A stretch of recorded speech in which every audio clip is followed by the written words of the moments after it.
Hello दोस्तों। हसीना सरकार के पतन के बाद बांग्लादेश में भारत विरोधी एक दानावली की तरफ फैल चुका है। बांग्लादेश के अंतरिम प्रधानमंत्री मोहम्मद यूनुस के कई सलाहकारों ने हाल ही में भारत के खिलाफ युद्ध की धमकी दिया है। जमात BNP खेमे और पूर्व सैनिकों के एक वर्ग ने भारत से निपटने के लिए पाकिस्तान के साथ परमाणु समझौता करने की मांग उठाई है। उनका तर्क है कि अगर भारत परमाणु हमला करता है तो पाकिस्तान एक परमाणु ढाल बनकर बांग्लादेश की रक्षा करेगा। लेकिन उसकी इस उम्मीद पर पानी फेर दिया है ड्रॉप साइट न्यूज़ नाम की एक वेबसाइट ने। यह वेबसाइट पाकिस्तान सेना की अंदरूनी खबरें सामने लाने के लिए मशहूर है।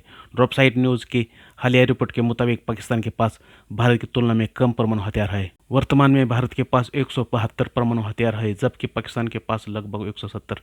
सिर्फ संख्या ही नहीं बल्कि विनाशकारी क्षमता के मामले में भी पाकिस्तान भारत के सामने कहीं नहीं टिकता।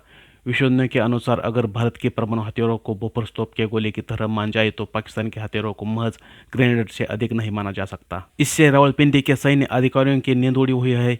भारत से बचने के लिए पाकिस्तान ने अपने हर मौसम के दोस्त चीन से दूसरी स्ट्राइक में सक्षम परमाणु तकनीक मांगी है। बदले में पाकिस्तान ने चीन को ग्वादर बंदरगाह का प्रस्ताव दिया है, लेकिन यही पेशकश बीजिंग को नाराज कर गए हैं। गौरतलब है कि चीन पाकिस्तान इकोनॉमिक कॉरिडोर CPEC परियोजना में $6,200 करोड़ का निवेश कर चुका है। पाकिस्तान को कर्ज के जाल में फंसाकर चीन ने ग्वादर बंदरगाह पर कब्जा करने की योजना बनाई थी, लेकिन इस पर पाकिस्तानी सेना प्रमुख जनरल असीम मुनीर ने आपत्ति जताई है। पाकिस्तानी मीडिया के अनुसार ग्वादर बंदरगाह के स्वामित्व के बदले जनरल मुनीर ने चीन के सामने नई शर्त रखी है कि उसे दूसरी स्ट्राइक में सक्षम परमाणु तकनीक उपलब्ध करानी होगी। यही मांग मित्र चीन को बेहद खटक गई है। शी जिनपिंग प्रशासन ने इस प्रकार की ब्लैकमेलिंग के लिए पाकिस्तान को भारी कीमत चुकाने की चेतावनी दी है। लेकिन आखिर यह दूसरी स्ट्राइक में सक्षम परमाणु तकनीक क्या है और पाकिस्तान इसे चीन से क्यों मांग रहा है? वे अच्छी तरह जानते हैं कि भारत के साथ युद्ध होने पर भारतीय सेना पाकिस्तानी परमाणु भंडार और परमाणु केंद्रों पर हमला करेगी। ऐसे में युद्ध के पहले दौर में ही पाकिस्तान सब कुछ गंवा देगा और भारत के सामने फिर उसे घुटने टेकने के अलावा उसके पास कोई विकल्प नहीं बचेगा। यही कारण है कि रावलपिंडी के सैन्य अधिकारी दूसरी स्ट्राइक में सक्षम होने की मांग कर रहे हैं। इस तकनीक के तहत जमीन के अलावा पानी और अंतरिक्ष में भी परमाणु हमला किया जा सकता है। यही तकनीक अमेरिका, रूस, भारत और चीन जैसे कुछ देशों के पास ही है। भारत ने इस दिशा में अपनी युद्धपोत क्षमताओं को अपग्रेड किया है और जरूरत पड़ने पर पानी के नीचे से भी परमाणु हमला कर सकता है। भारत के पास इस समय 2 परमाणु संचालित पनडुब्बियां है, INS अरिहंत और INS अरिघाट। इन पर लंबी दूरी की मिसाइल K4 तैनात है, जो परमाणु हथियार ले जाने में सक्षम है। इसके अलावा एक और नई पनडुब्बी INS अरिदमन का निर्माण पूरा हो चुका है और इसका समुद्री परीक्षण चल रहा है। ये सब खबरें सुनकर इस्लामाबाद के सैन्य अधिकारियों की चिंताएं और बढ़ गई है। आर्थिक संकट से जूझ रहे पाकिस्तान के पास अपने परमाणु कार्यक्रम में बड़े निवेश की क्षमता नहीं है, लेकिन उसकी इच्छाएं जरूर बड़ी है।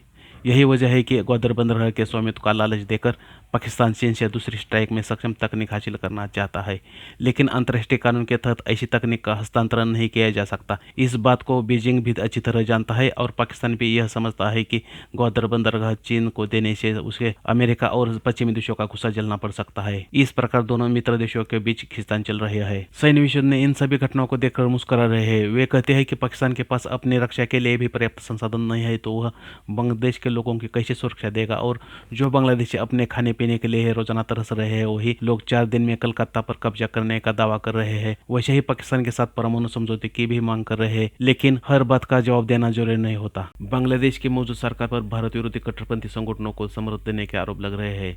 विशेषज्ञों का कहना है कि भारत के साथ बढ़ती दूरी का असर बांग्लादेश के आंतरिक और बाहरी सुरक्षा पर भी पड़ रहा है। लेकिन 54 साल के बाद यह पड़ोसी देश अपनी संप्रभुता और सुरक्षा के लिए अब तक के सबसे बड़े संकट का सामना कर रहा है। अफगान आर्मी ने म्यांमार के रखाइन प्रांत के बड़े हिस्सों पर कब्जा कर लिया है। अब उनकी नजरें बांग्लादेश के सीमावर्ती इलाके पर भी है। मोकडाउ जैसे क्षेत्रों में सफलता के बाद उनकी रणनीति बेहद आक्रामक हो चुकी है। म्यांमार के उग्रवादी अफगान आर्मी ने बांग्लादेश के टेकनाफ क्षेत्र के कुछ हिस्सों पर कब्जा कर लिया है। ये इलाका न केवल सामरिक दृष्टि से महत्वपूर्ण है, बल्कि रोहिंग्या शरणार्थी शिविरों और बांग्लादेश के प्रसिद्ध सेंट मार्टिन आइलैंड के करीब होने के कारण भी संवेदनशील माना जाता है। अफगान आर्मी बांग्लादेश की कमजोर सीमाओं का फायदा उठाकर सेंट मार्टिन आइलैंड जैसे रणनीतिक क्षेत्रों पर अपना दबदबा बढ़ाने की कोशिश में है। बंगाल की खाड़ी में स्थित सेंट मार्टिन आइलैंड का महत्व हमेशा से विवाद का केंद्र रहा है। अफगान आर्मी की हालिया गतिविधियों के कारण बांग्लादेश को डर है कि वह इस क्षेत्र पर भी कब्जा कर सकती है।